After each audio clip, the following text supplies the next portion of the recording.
Gacha games is a genre of games. Anyways, Monster Strike is inarguably one of the most successful games to ever come out of Japan. With over $10 billion in lifetime revenue, the game has consistently topped the charts of top-grossing games on both iOS and Android. Despite its success in Japan, the game has failed to capture an audience on a larger scale, and has shut down all but 3 of its 6 original servers, leaving only its original Japanese server, Hong Kong server, and Taiwanese server as the 3 last remaining servers of the game. And even with these 3 servers, the impressive $10 billion figure comes from Japan alone, showing that Japan doesn't just like Monster Strike,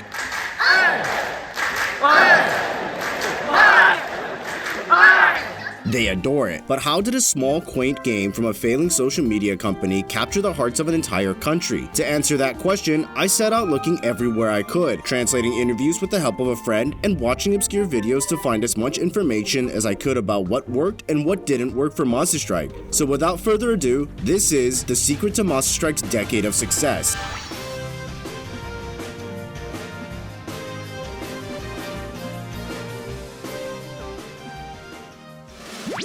When talking about video games, it's natural to talk first about its gameplay. So likewise, we'll also start with the gameplay. Monster Strike's gameplay was designed from the ground up to be as simplistic as possible. Everything could be done with just one finger. Attacking the enemy is as simple as swiping your finger and releasing. Collecting treasure and money involves you furiously swiping your finger across the screen to pick up the goodies. And activating powerful bump combos only asks that you bump into your allies.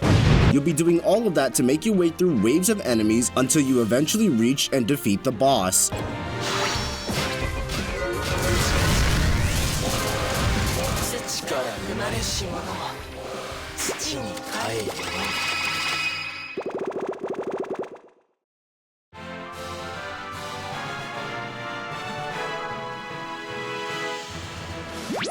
The gameplay was specifically designed this way to account for all players, even adults who have a day full of other obligations. In an interview with one of Monster Strike's developers, Yutaka Ozaka, he states that everyone has their own style. There are some people who play as seriously as they did when they were students, while some just play casually while commuting or between other activities. In addition, the game saves after every shot you make, allowing players to pick up right where they left off without ever being punished for having other obligations. This makes the game into something that could be enjoyed in small little chunks, not demanding your entire attention, only enough to aim your characters at the enemy one shot at a time. Because of this, players are able to play whenever there's any sort of downtime, like waiting in line, on the commute back home, or even while you're waiting for a match in a different game. Although I don't recommend that last one, as sometimes you might not realize you're already in your next match until it's already too late. Now, this is all fine and great for casual players, but what about players who want something a bit more intense? Something for players where one wrong decision could spell defeat for the entire team. Thankfully, over the 10 years of content, Monster Strike has a library of content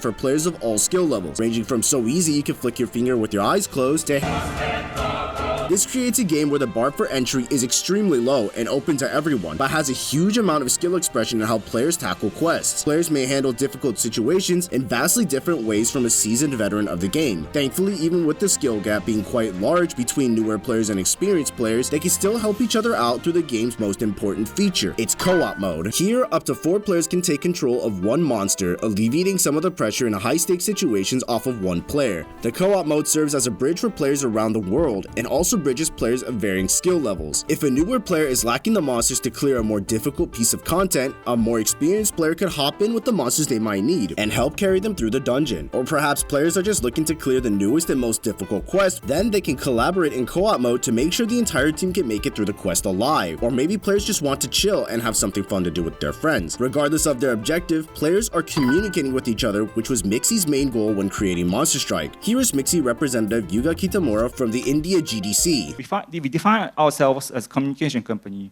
We believe that communication is essential for human activities and want to provide service or product that enhances communication. In a game where you need very specific strategies to clear some of the more difficult quests, communication becomes mandatory, and this is perhaps no better exemplified than Monster Strike's Fight Club streams. These streams are usually done to hype the release of their newest, most difficult quest. A team of 4 players is given 2 hours to clear the quest, and here you can see that they spend nearly every 60-second of every turn to discuss their shots.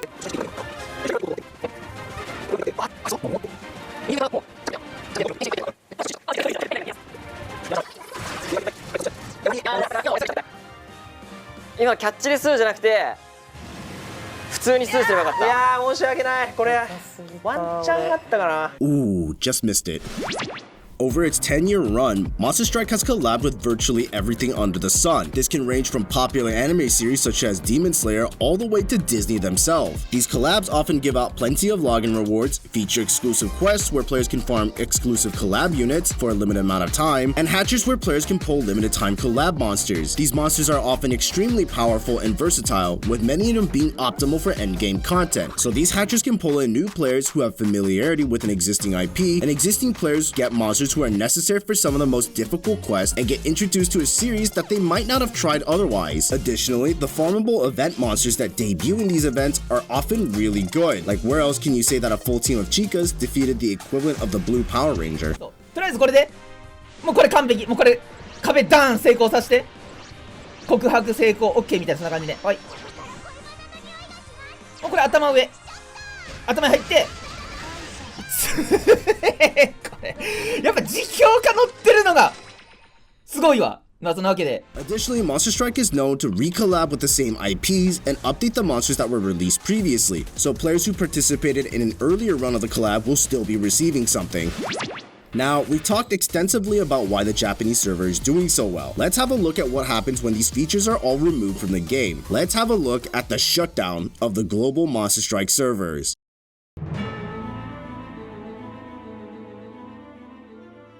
Throughout the entirety of Global Monster Strike's run, not a single collab made its way to the game. That means no Chainsaw Man, no Street Fighter V, and that means no Doraemon Movie 2017 Nobita's Great Adventure in the Arctic Hachikochi. Tragic, I know. Not a single hatcher, quest, or login reward ever made it over here. In their place, Monster Strike received global exclusive content. These include a global exclusive monster named Tempest, who was pretty well received on release, a global exclusive Halloween event, and finally a global exclusive Christmas event. All in all, the original content was somewhat lackluster, and it was definitely not enough to offset not having any single collab, especially since the monsters from these collabs were top of the meta at the time. Take Ryu from the Street Fighter V collab for instance. His evolution had both null gravity barrier and null damage wall, which was extremely rare to see, and his ascension had an extremely powerful strike shot, making him viable for nuking bosses.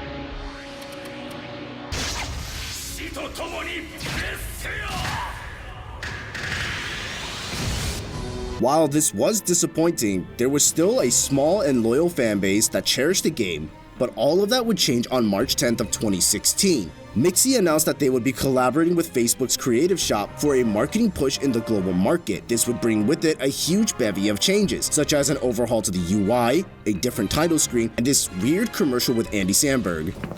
Listen up, you monsters.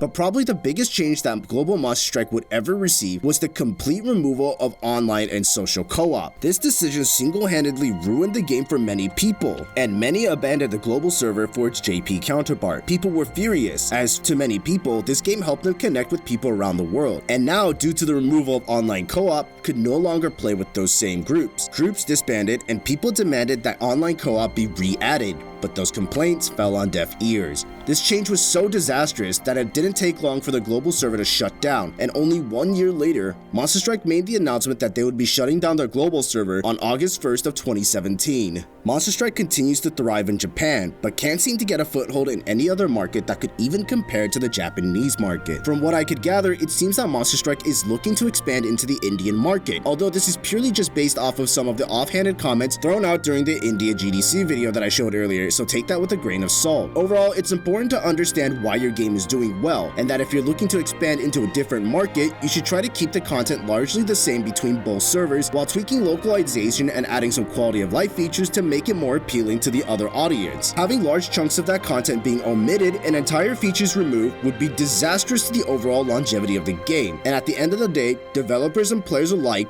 don't want that to happen.